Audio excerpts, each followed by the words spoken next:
नमस्कार, अंकिताज रेसिपी मराठी या चॅनलवरती आपले अगदी मनापासून स्वागत आहे.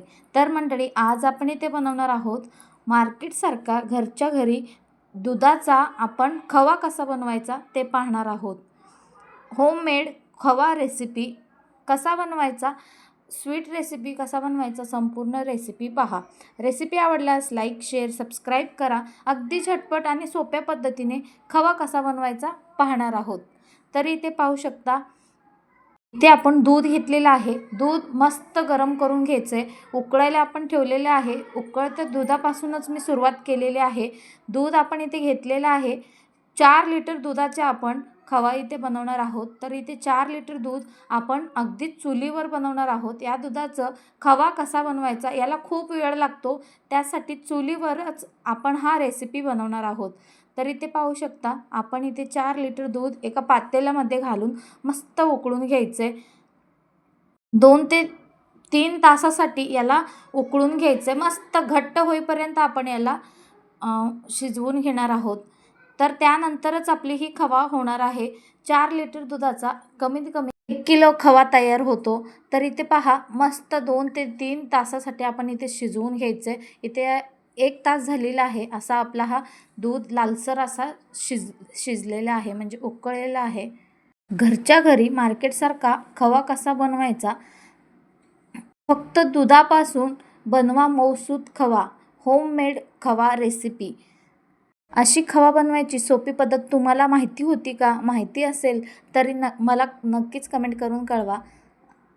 माहिती नसेल तर ही recipe step by step follow करा आणि संपूर्ण रेसिपी पहा आणि घरच्या घरी अगदी मार्केटसारखा मऊसूत आणि चविष्ट खवा तयार होतो. फक्त दुधापासून बनणारी ही सोपी आणि परफेक्ट खवा रेसिपी इथे बनवायला आपल्याला 4 तास लागतील. कमीत कमी 3 ते 4 तास लागतात. इथे आपण साखर घेतलेलं आहे. यामध्ये आपण अर्धा किलो साखर यामध्ये घालून घेणार आहोत. साखर घालून इथे पाहू शकता, दूध आणखीन आटलेलं नाही आहे. यामध्ये आपण साखर घालून घेतलं. साखर आणि इलायचीचं पूड आपल्याला यामध्ये घालून घ्यायचं आहे. इलायचीचं कूट नंतर आपण यामध्ये घालूयात, पण सध्याला आपण यामध्ये साखर घालून मस्त असा आपण दूध व्यवस्थित मिक्स करून घ्यायचं यामध्ये दुधामध्ये. तर पुन्हा आपण याला आणखीन 1 तास शिजवायची गरज आहे. इथे तुम्ही पाहू शकता, थोडंसं दूध आपलं इथं घटसर असा होत आलेलं आहे. आणखीन आपल्याला दूध मस्त असं शिजवून घ्यायचं आहे. व्यवस्थित दूध शिजल तर बासुंदी पण हाच टाईपमध्ये बनवतात. बासुंदी बनवायची ही सोपी पद्धत अशीच आहे. अगदी स्टेप बाय स्टेप फॉलो करा. संपूर्ण रेसिपी पहा. रेसिपी आवडल्यास लाईक, शेअर, सबस्क्राईब करा. फक्त दुधापासून बनणारी ही सोपी आणि परफेक्ट खवा रेसिपी मिठाई, गुलाबजामुन, पेढे, बर्फी आणि अनेक स्वीट डिशसाठी उपयोगी पडेल. ही खवा गोड बनवत आहे, असाच आपण खाऊ शकतो. या पद्धतीने मी इथं साखर घालून बनवणार आहे. जर तुम्हाला साखर घालायचं नसेल आणि गुलाबजामुन, अशा बर्फी, अशा वेगवेगळ्या डिशेससाठी तुम्हाला जर वापरायचं असेल तर यामध्ये अजिबात साखर घालायची गरज पडत नाही. फक्त इलायची पावडर घालायचं आहे आपल्याला हे दूध आटवून घेताना. तर इथे आपण आता साखर अर्धा किलो घालून घेतलेली आहे. आता आपण इलायची घेतलेले आहेत. 10-12 इलायची आपण सोलून घ्यायचं आहे आणि यामध्ये मस्त असं कुटून यामध्ये घालून घेणार आहोत. तर तुम्ही इथे पाहू शकता, मस्त असा आपला हा दूध आटलेला आहे. आणखीन 2 ते 3 मिनटासाठी आपण याला मस्त शिजवून घेणार आहोत. आता आपण इलायची पावडर व्यवस्थित मिक्स करून घ्यायचं आहे. सध्याला आता बासुंदीसारखी आपली ही बासुंदी रबडीसारखी आपली ही दूध दिसत आहे. मस्त असा रबडी ही तयार झालेला आहे. आणखीन आपल्याला याला आटवून घ्यायचं आहे. मस्त खवा तयार होतो. तुम्ही ते पाहू शकता, या पद्धतीचा आपला हा खवा झालेला आहे. पण हा परफेक्ट खवा नाही, आणखीन याला शिजवणे गरजेचं आहे.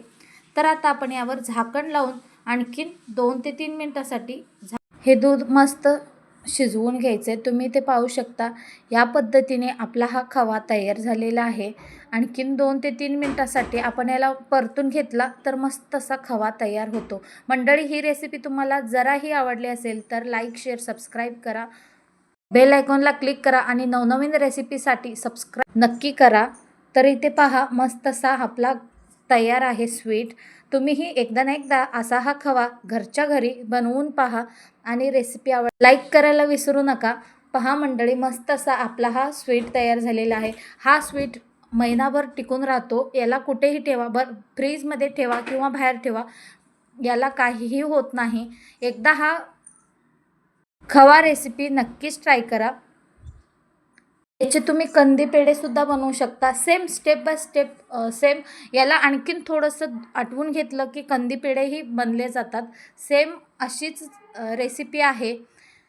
तर शिजल्यानंतर इथे पहा तयार झाला आपला मस्त खवा. याचे तुम्ही बर्फीसारखे बनवू शकता किंवा गोल गोल अशी पेढे बनवू शकता.